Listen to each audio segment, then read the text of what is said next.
अगर कोई हिंदू यह वीडियो देख रहा है तो आप हमारी एक आखिरी उम्मीद बचे हैं। मेरा नाम आलोक कुमार है और मुझे पता है यह वीडियो बनाने के बाद हम हिंदुओं के साथ यहाँ क्या होने वाला है, फिर भी हमारे पास कोई और रास्ता नहीं बचा, क्योंकि इस देश को जितना कश्मीर अपना लगता है, अगर उसका आधा भी नॉर्थ ईस्ट मेघालय लगता तो आज हम हिंदू यहाँ नहीं रोते। कश्मीरी पंडित, कश्मीरी हिंदू इस देश को इससे आगे कभी कुछ दिखाई नहीं। मारने वाले मुसलमान थे तो लोग भी चिल्लाए, सरकारें लड़ी, पिक्चर बनी, लेकिन उस जगह का क्या जहाँ मारने वाले मुसलमान नहीं है? क्या वहाँ के हिंदू इस देश के लिए हिंदू नहीं है? क्या नॉर्थ ईस्ट हिंदुओं की जमीन नहीं है? कश्मीर में 1991 से हिंदू मारे और भगाए जा रहे हैं और हम मेघालय शिलोंग में 1980 से मारे भगाए और कन्वर्ट किए जा रहे हैं। हमारा हर एक दिन डर के साए में गुजर रहा है और किसी को हमारी जान की कोई नहीं पड़ी। मानो ऐसा कि हम जिंदे रहे या न रहे इसका कोई मतलब ही नहीं। आप हंसते हैं ना कि हम राइस बैग लेकर कन्वर्ट हो जाते हैं। कभी यह जानने की कोशिश करी कि हमारी जिंदगी कैसे गुजर रही है, पिछले 40 सालों से हमारे साथ क्या हो रहा है, यह जानने की कोशिश करी? तो आज सुनो।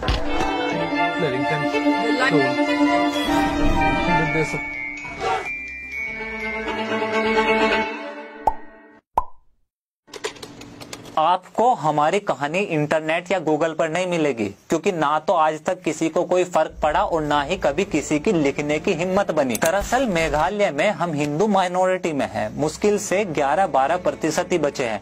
75% मेजोरिटी क्रिश्चियन लोगों की है, जिसमें खासी, जैंतिया और गारो कम्युनिटी सबसे ज्यादा डोमिनेंट। जैसे कश्मीर केवल मुसलमानों का है, हिंदुओं का नहीं, सेम वैसी ही शिलोंग मेघालय की लड़ाई है। हम हिंदुओं को वहाँ ढाकर्स मतलब आउटसाइडर बोलते हैं और इनका मकसद साफ है, या तो कन्वर्ट हो जाओ नहीं तो शिलोंग छोड़ दो। और ये मेघालय के हर एक हिंदू घर की लड़ाई है। सबसे बड़ी घटना हुई 1979 में। हम हिंदुओं के पूजा करने का विवाद इतना बड़ा बना कि हम हिंदुओं को घरों से बाहर निकाल कर मारा, हमारे घरों को जला दिया, हमारी दुकानें और प्रॉपर्टी तबाह कर दी। 20,000 से ज्यादा हिंदू शिलोंग छोड़ गए। सालों तक रेफ्यूजी कैंप में पड़े रहे, लेकिन ना कोई खबर, न टीवी और न सरकार। 1984 हिंदुओं के नरसंहार की दूसरी घटना निर्भया दिल्ली से थी, इसलिए पूरे भारत को उसकी चीखें सुनाई पड़ी। गौरी दे नाम था उस लड़की का, प्रेग्नेंट थी वो।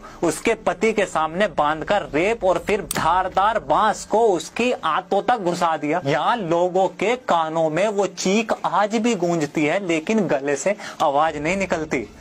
1987, 1992 5-5, 7-7 महीने के बच्चे ऐसे फेंके गए जैसे कोई पत्थर फेंक रहा हो। जिंदा लोगों को सरेआम जला दिया। तब से और आज तक आए दिन हिंदुओं पर हमले चल रहे हैं।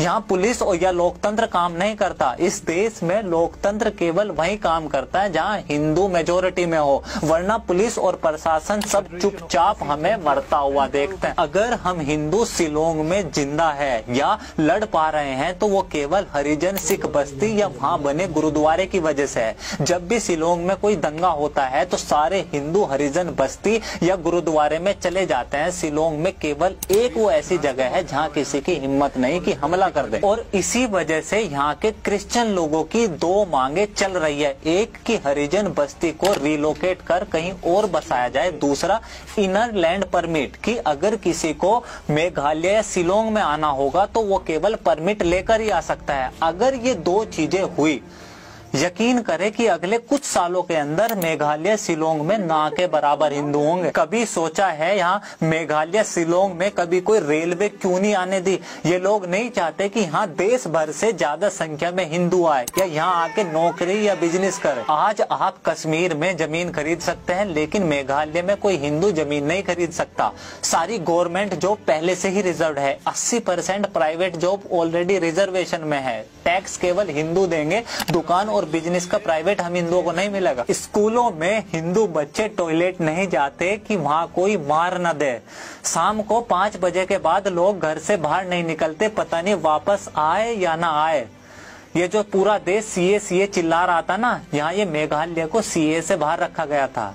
जब पूरा देश 15 अगस्त को आजादी का अमृत महोत्सव मना रहा था, यहाँ मेघालय में ब्लैक डे मनाया जा रहा था। कर्फ्यू लगा हुआ था 15 अगस्त के दिन। समय खत्म हो सकता है, लेकिन यहाँ हर घर वो अनकही अनसुनी कहानियां हैं जो कभी खत्म नहीं हो सकती। शिलोंग में माँ बाप अपने बच्चे को बोलते हैं कि अगर अकेले में कोई कुछ पूछे तो बोलना हम हिंदू नहीं खासी है। ये सब इस देश की मेजोरिटी हिंदुओं के साथ उनके ही देश में चल रहा है। ये सीए के समय बोल रहे थे ना कि कश्मीर में उस समय हम होते तो कोई भी हिंदू पलायन नहीं करता। 30 साल बाद आज आप हैं और नॉर्थ ईस्ट मेघालय वही कश्मीर दोहरा रहा है। आपने कुछ करा या आप कुछ कर सकते हैं, और अगर जब कुछ बस की ना हो तो आपसे हाथ जोड़कर प्रार्थना है कि अगली बार किसी हिंदू को राइस बैग लेकर कन्वर्ट होता देखे तो उस पे हंसना मत, बल्कि सनातनी खून होने के बावजूद ऐसे मुर्दों की तरह जीने पर, अपने जीवन पर धिक्कार करना और हमारी चिंता मत करना। हमारी आखिरी सांस भी प्रभु श्री राम का नाम लेगी। बस एक आखिरी विनती है आपसे, मात्र खून से नहीं, कभी तो व्यवहार से सनातनी बनो। इस बार ज्यादा कुछ कहने का मन नहीं है। मेरा ये काम जरा भी पसंद आए तो प्लीज द टॉक शो को फाइनेंशियल सपोर्ट करें, और अगर आप चैनल को सब्सक्राइब करोगे तो मुझे और ज्यादा ताकत मिलेगी अपनों के लिए लड़ने में। This is Alok Kumar from talk. See you next video. जय